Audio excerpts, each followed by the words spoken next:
So, looking for a Christmas movie that is in my taste is a bit tough. I mean, sure, is a bit tough. There are hundreds if not thousands of Christmas rom-coms or children's movies that are very easy watches but also very forgettable, and my taste is a bit different. I mean, sure, I watch Krampus and often Gremlins or Love Actually around Christmas, but the typical Christmas movies, they are just not that interesting for me.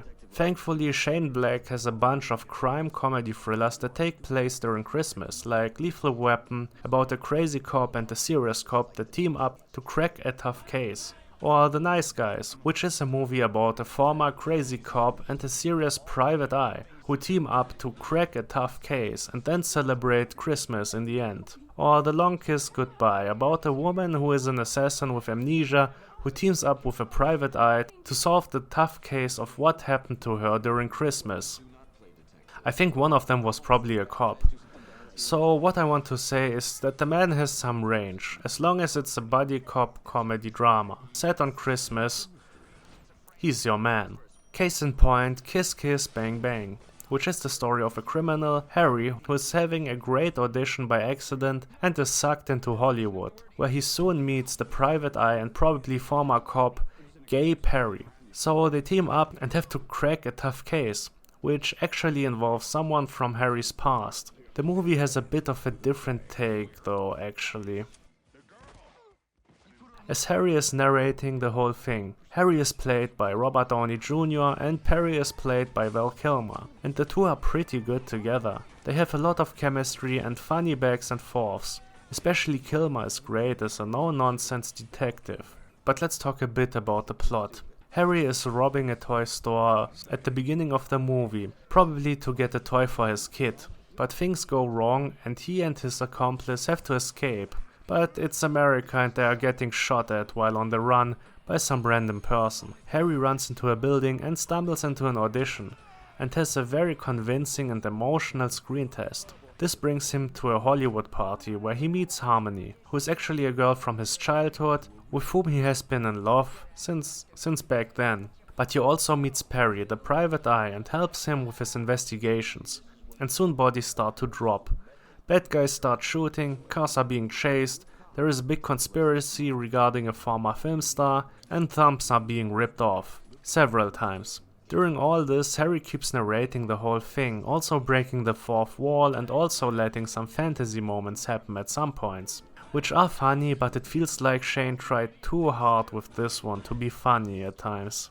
Don't get me wrong, it's overall a funny movie, but sometimes the serious plot and some of the themes just don't mesh that well with the comedy. We have a movie here that deals with topics like incest and CSA, but has also someone complaining about forgetting part of a story and comparing it to a joke, and going on a tangent to explain how he fucked it up. Someone killing a man for the first time and having a mental breakdown, to have a dog comically eating his finger, and also later on someone else is getting killed by the same guy by accident, and it's played like a joke and easily forgotten by the guy. He's just a bit shocked at this point by it. Black should have gone more with either tone and committed more to it. At least I think this would have helped the film. Either go full comedy or more into the thriller area. I think it also feels like this is trying to break cliches so hard or be surprising at times that it takes away from the flow of the story, which is unfortunate.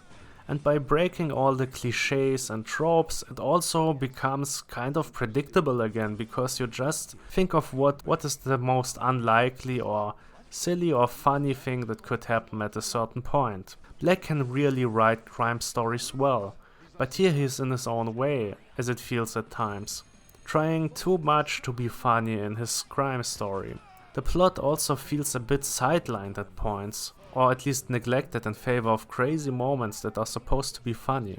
It doesn't quite break the film, but it just feels like it could have been better if either tone was followed more thoroughly. It's still a good movie, but not a great one, unfortunately. Even though the dialogue is very good at times, and it has some of the funny trademarks of Black, but it never reaches the levels of his better work, I would say. The buddy comedy, the crime plot, the dialogue, jokes, and some things like a shootout ensuing and someone just suddenly joining the gunfight, Well, I mean, it is America after all.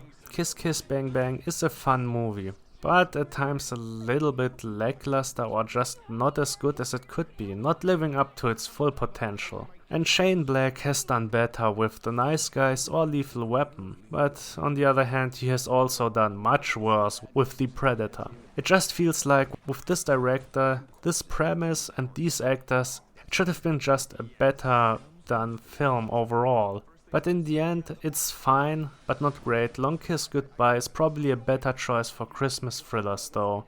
And Kiss Kiss Bang Bang gets a 7 out of 10. But to be honest, Long Kiss Goodnight is also very good. And a very fun movie with good action, and might be a little bit better for the Christmas time. If you want to see a thriller or action movie around this. If you want to see a thriller with some comedy around this time. Who taught you math?